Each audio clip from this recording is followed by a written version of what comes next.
Have you recently had trouble sleeping or concentrating? Are you constantly irritable or feeling overwhelmed at the end of the day? You're not alone. Across America, people are living, existing even in what I just described. The top three things impacting your mental health are chronic stress, social isolation, and unhealthy habits. I'm Dr. Lawrence Salone, and today we're going to talk about chronic stress. So what is chronic stress? Put simply, it's feeling overwhelmed or irritable over a prolonged period of time.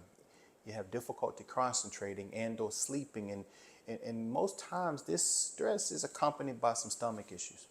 So what are the common causes of this stress? Well, the top reasons for most people is financial pressures and their work environment.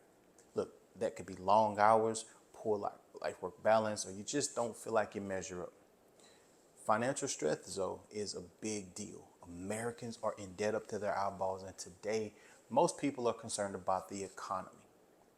People are concerned with everything from the price of eggs to can they afford their bills. Lastly, people are stressed because they just don't know how to resolve those issues from their past. Look, while we're not tackling that portion today, I have to say that there's no shame in talking with someone professionally about your thoughts. Look, the honest factor is sometimes our thoughts hurt, and we shouldn't try to tackle that by ourselves. Okay? Look, if you were at the gym and you dropped a 45-pound weight on your foot, you wouldn't just limp around for a few weeks. No, you'd go get checked out. You get your foot checked out. Well, that's what I'm asking that you do with your thoughts. If your thoughts are hurting, let's go talk with someone. Your mental health is worth looking after. Okay. But today, we're going to focus on chronic stress. The World Health Organization has it recognizes burnout as an actual measurable phenomenon. Why? Simple answer is people are stressed. I want to empower you to do something about it today. We know that people in this country have poor life-work balance, aren't sleeping well, aren't eating well, and prioritize their careers over their health. And in many situations, compare themselves to other people a lot. Does that sound familiar? So we're going to narrow it to our money and our occupations. The internet is full of people telling you how to make more money and how they did it in 30 seconds. And while some of that may be doable, what I found was the best way to limit money pressure is discipline in my lifestyle choices. Look, I know discipline may not be the sexiest word. It tends to be an ugly word, but our lifestyle choices directly impact our perception and our handling of money. Look, money is a tool, and it should aid us in being better parents, better friends, better team members. But it all starts with that discipline, though.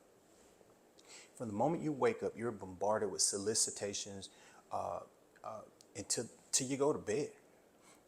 It's all aimed at convincing you. It's all aimed at getting you to buy something.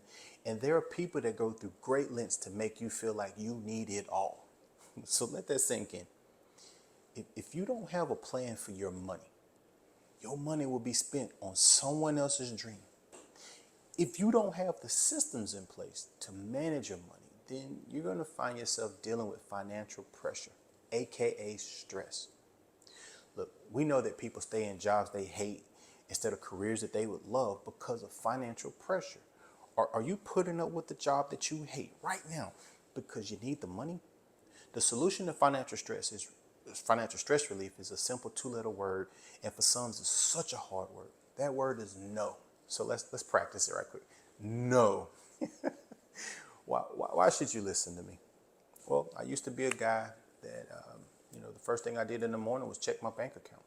I was anxious to see, did this clear? Did what hit the account? Look, I vividly remember a time when I hated getting the thank you for your payment email.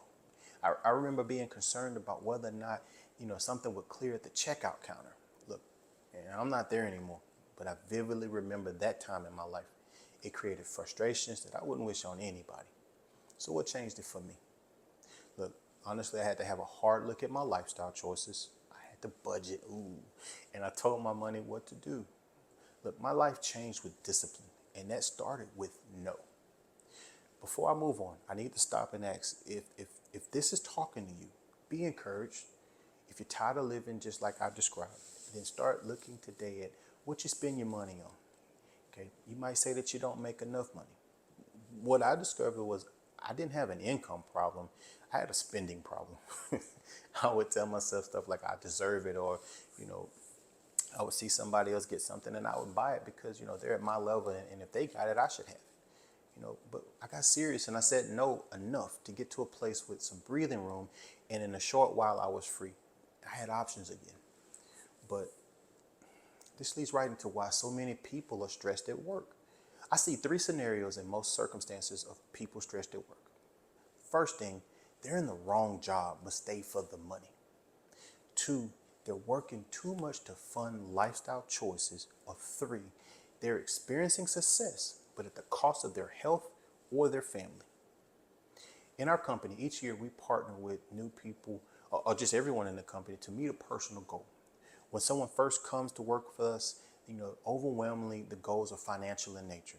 But as time goes on, you know, and they're in a better financial position, these goals switch to something that they can actually do with the money. And to be honest, it's heartwarming to see people hit their goals.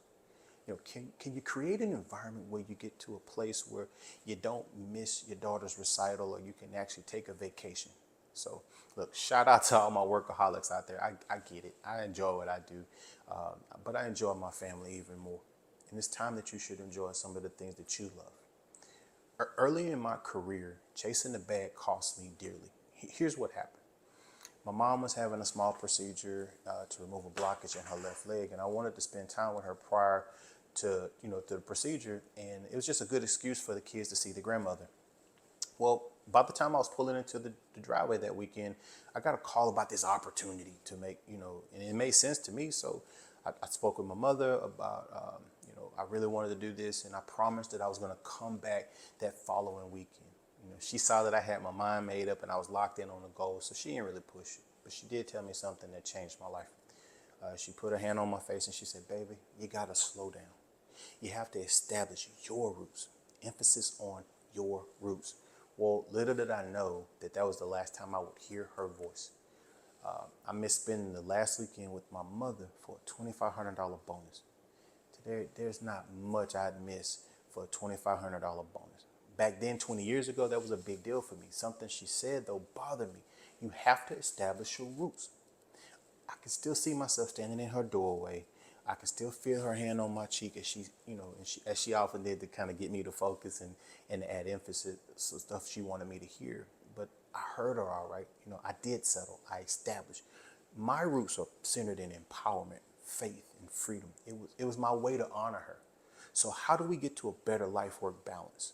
How do we create an environment where we aren't constantly trying to prove our worth? How do we create a workplace free of stress and frustration? What worked for me and those that I've worked with over the past 20 years is setting very intentional goals.